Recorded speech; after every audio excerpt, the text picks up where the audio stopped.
oh no, we've got problems. There we go. We've had an incident. Evening all, welcome back to the channel. So yeah, you just saw me click on the button to take me to Aquilo. The reason we're going there is because I fancy a holiday. It's been a while.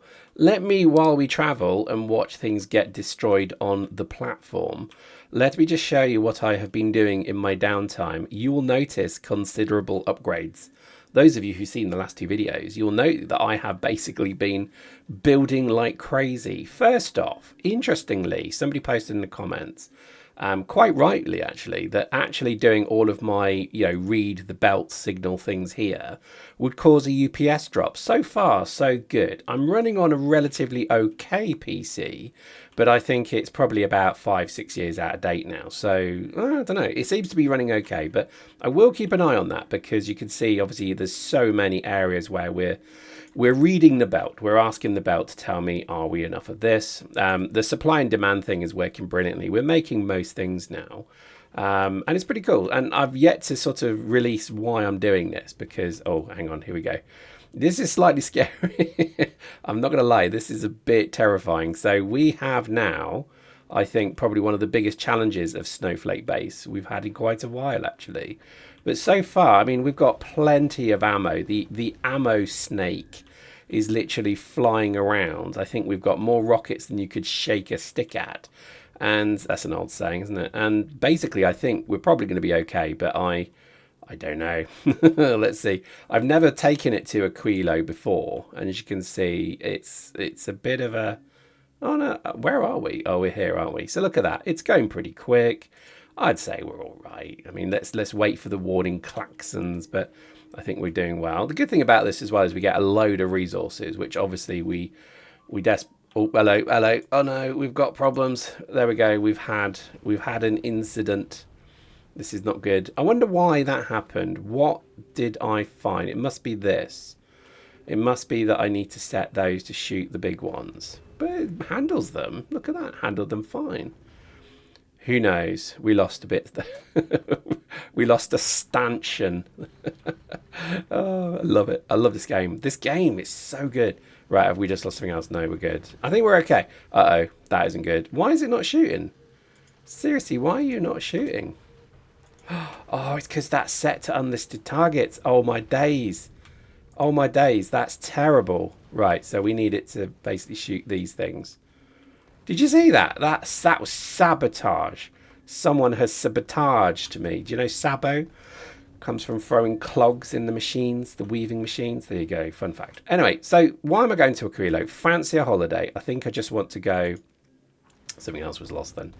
And just basically go and look at a base I've not looked at for a while. I've been doing so much on Megabase, that I kind of fancied a bit of a different change of scenery. And I'm more curious to see if Snowflake can actually make it.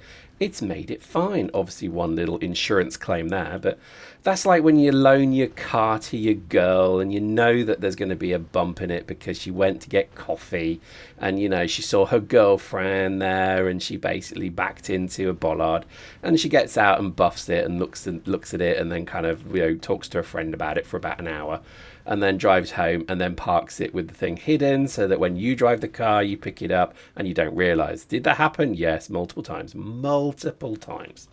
But we've made it. There we go. So let's drop to Aquilo because I want to go and have a bit of a look around this frozen, frigid world because there's something about Aquilo that I feel is unfinished. And I just wanted to kind of remind myself kind of where we have bottlenecks in the whole process. So this was my oil rig. Oh look, there's a Spidertron. This is the one place that Spidertrons have not become prevalent. See, look at that. It's great, but it does feel like maybe there should be more landmass. It feels like basically you land here, you do a small kind of C block little thing, you get your resources, and then you flib off back to Nauvis. I do think there was a lost opportunity here, but there we go. What can you do? Let's have a quick look. So the premise of Aquilo for me was always going to be obviously blue science or whatever they call that. Where is it? There it is. So we've got basically cryogenic science. There you go. Obviously, we have overproduction, so I think we're doing well. That's fine. That was actually one of the main things I was a bit worried about. We're also producing these chips. We do need to start looking at legendary ones. Never figured out how to do legendary rails, so please post in the comments. Tell me your mind on this matter, because I genuinely cannot figure out how best to do that. You could just do destruction, so like we're doing here. I mean, that's pretty cool. We've got a couple of good engines there. That's fine. I think really it comes down to probably needing to do a lot of destruction. So, you know, for example, bunging, if I go back to wherever it was I was making them. So there's whole chests here. Maybe we just basically, I don't know, just start recycling them through an upscaler. Let's do that. Let me see if I actually have the required materials. The best thing about having Snowflake Base in orbit now, look at that. That looks so cool, doesn't it? I just love this game. Is that we do then have pretty much all the material we could ever want. So let's just have a quick look. Do we have recyclers? We do. We even have the quality modules. Good. Right, so that's frozen. Oh yeah, I forgot. It's a frozen mechanic. Oh my god. I love this. This was such a shame to me that it didn't have more going on here. I do feel like there was definitely something. Right, so let's just check there's no impacts on it. I think we're good. And let's just take a whole carton of those and let's just bung them in here and just see what happens, because I think that's kind of that's going to freeze. I knew it would. Let's just see what happens. There we go. So it'll take a while, but I'm just curious to see what it outputs, because I guess it will break it down. Yeah. See, I think that's going to be it, isn't it? We just have to think about these three things. And the one thing that we're probably not making, so we're making tungsten carbide. Let's have a quick look on Vulcanus, because we are making that somewhere. Here, actually. So here we go. So we've actually got none available at the moment, which is about right. But we should, I think that's the one. Yeah, so, I mean, eventually, let's just have a quick look. So, let's see, tungsten, let's just tung. So every hour we're making 27. So that's one every 2 minutes. I'm okay with that. I think that's pretty good. I mean, we'll up this massively when I remember, and I'm writing it down on my mental to-do list. In fact, I have a to-do list. Let's just create one. Add tag. So upscale tungsten carbide leg. So let's just do that. Boom. So that remind me, because I do like the sort of, did you see that? That was really cool. There's a wonderful thing in filmmaking called about color. Dennis Villeneuve understands this. I learned this a long time ago when I did media studies A level, but which obviously qualifies me incredibly to talk about these things. In the Pitch Black did it. You ever seen that film with Vin Petrol, whatever his name is? They did a really good job of, during the day in the film, it's incredibly bright. Everything is so stark and washed out. So Vulcanus has this very orange palette to it. And when we then come back to Aquilo, you can see how absolutely cold and tundra-like it is. So the Dune movies do this beautifully. Wherever you are in the solar system, there's a real strong sense of light. Harkonnen, Giedi Prime was a wonderful example of that, because it's basically a burning white giant star. So everything's completely washed out in white. And I thought it was brilliant. I think I always enjoy sort of the artisticness of some of this stuff. And I thought that was very good. Anyway, enough wiffle waffle. So I don't think this is going to be a good way to do it. But post in the comments, tell me your thoughts on how best to get legendary thing with bobs. I guess actually, because we are actually making things like the superconductors as well. We're doing that on Nauvis. Let me demonstrate to you. So I borrowed this from a blueprint. Apologies, I can't remember who gave me it, but it was very good. And you see here we're basically making certain number of whatever they are, superconductors. Apparently 13 a minute. I don't believe that, but let's have a look actually. Oh, in fact, the whole thing's ground to a halt. See, this is what I mean. These machines, I think, taking somebody else's blueprints is always a bit dangerous, because the reality of it is that this has jammed, and I think it's the output, isn't it? Is it the output? No. What is the output? What be the problem? Looks like it's clogged somewhere. See, this is why it drives me mad at times, because I've put in all these additional loops to try and make it like go faster. Let's see if that helps. I don't know, it probably isn't that. There's something not quite right. I think it's here. But then again, why am I not? Oh, okay, so it looks as if it's maybe... Yeah, it's probably there. So I think, oh my gosh, you see the problem I have with this. So I'm always a bit perilous. I mean, obviously my blueprints are amazing. You should always use them because they're incredible, flawless, wonderful things. And that is obviously a joke because I usually make these mistakes. The person who created this way cleverer than me. But I think this is the issue with these kind of blueprints is, in theory, they work, but I'm just noticing that they kind of don't. And I think this is the problem, really, is that it kind of has issues.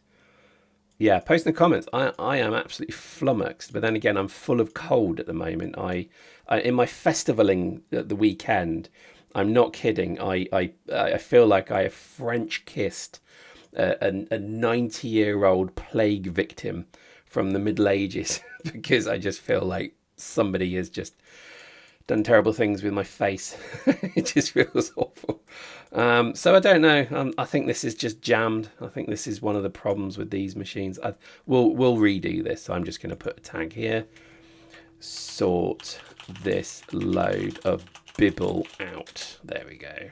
So that tells me that doesn't work. But this is kind of why I'm trying to figure out the final few bits of legendary. Like I do want legendary railgun turrets because I want to strap them to Snowflake Base and actually start getting this thing going to the shattered region. That'd be cool, wouldn't it? Currently, not a chance, but it's pretty good. I mean, I actually think this thing it's come on quite a bit. I think one of the things I want to do is add 3 more. So literally, if I just do that and make it that, then it's literally, and maybe shorten it and elongate it so it's not just a grid of 3x3. Maybe we have some of these move out a little bit to make it more of a thing. So there's plenty of work yet to do there, but I think at the moment I am just enjoying the fact that it is a working base now. Like we're making the SH1T engines. That's a particular brand if you've never heard of it, and then you have the good engines here. I like it. I think it's working quite well. I think there's definitely something about supply and demand that I think works quite well. Although, interestingly, what's happening here? Have we got supply? Let's have a look. Do you know what I mean? It's like a constant checking. Right, I think I've made a mistake here. I can see my mistake. Can you see my mistake? I can see my mistake. This thing is not reading correctly. So there is a demand from here. Oh my gosh, literally. So there's, oh, okay, interesting. What? There we go. So just one little wire has caused that issue. I bet you now that will go. Yes, there we go. So now it's going to start. Once it finds space, obviously green circuits, yeah, it needs quite a lot of those. I think that's going to become a bit of a problem, if I'm honest. I think we have to think about 8,000 green circuits is a bit crazy. So we may have to reduce that down a touch. But otherwise, I quite like the Omnibelt. I think it's working quite well. As I say that, is it working well? Not really. I think I can see there's flaws. I mean, it's not all full. It's just you get bits like there where it's just constant. And I think actually what I should have done, which I'm going to do now, in fact, is let's just cut that and put it there. I don't think I can do that, can I? Oh, that's frustrating. If I do that, yeah, no, don't do that. Don't do that. So yeah, I think we'll just put that back as it was. But there we go. So that then should switch off once it gets to a certain number. Blah blah blah. So wonderful. I like that, and I think this is definitely. Gosh, you could spend days. Like honestly, you could just go and look at a map, Gleba, for example. Oh look, they're still doing Ring the Roses, and you could just find something that you just want to tinker with. This game, it's astonishing. It really is. Like I genuine, like I have so many plans for Fulgora now, because basically while I was away, one of the things, obviously, stuck in a tent, which is obviously everyone's dream, I'm sure, is you sort of your mind starts to wonder. And I started reading a few sort of novels and things like that, and there was some really good sci-fi from Isaac Asimov that I thought, and short stories actually, that I thought, God, yeah, I'd love to try that. It was all about, basically the long and short of it is humankind had evolved to a point where we had started to harness the sun. We basically set up giant solar catchers, let's say, that then targeted in a laser beam back to Earth huge quantities of energy. So, they built thousands of these stations orbiting the sun so that any point of the day, the Earth gets a good number of lasers pointed at it that powers things. Now, obviously, human beings being lazy buggers, we decided to then replace ourselves with robots. So each of these hundreds of stations, each of them had 200 people on them, a whole team of people, etc., welfare and so on. And what eventually happened was, over time, the money men started to basically change that so that we'd replace people with robots. Sounds very familiar, all this, doesn't it? AI. And what I thought was really interesting was the very last station that had a small team of 2 people on were about to be replaced, and it was seen as kind of pivotal in the industry that finally robots would do everything. And literally their last job was to kind of decommission all the welfare facilities for the humankind, for the humans, and then basically pack it all into a ship and then head back to Earth in time for tea and medals. And basically what they then did was they set up this particular robot to basically take over the final kind of running of the final station. Well, this robot thought it was the new Messiah. Interesting, right? They had no idea where it came from. They analyzed the robot. They could see no errors in its programming, but for some reason, it didn't understand what Earth was. It had no concept of what Earth was, and it thought all of reality was basically a number of stations orbiting the sun. So we created a civilization that basically had no interest in Earth whatsoever, that was supplying Earth. And just as this space shuttle is flying away, the one guy, the executive, who basically was the last person to go, suddenly had a dark, cold feeling in his belly of, that wasn't a good thing to leave, was it? And the story ends there. Now that I'd watch a film of, because that made me interested. But that's very much how I think of things like Fulgora. We've created something here. There's AI running here. Okay, maybe not.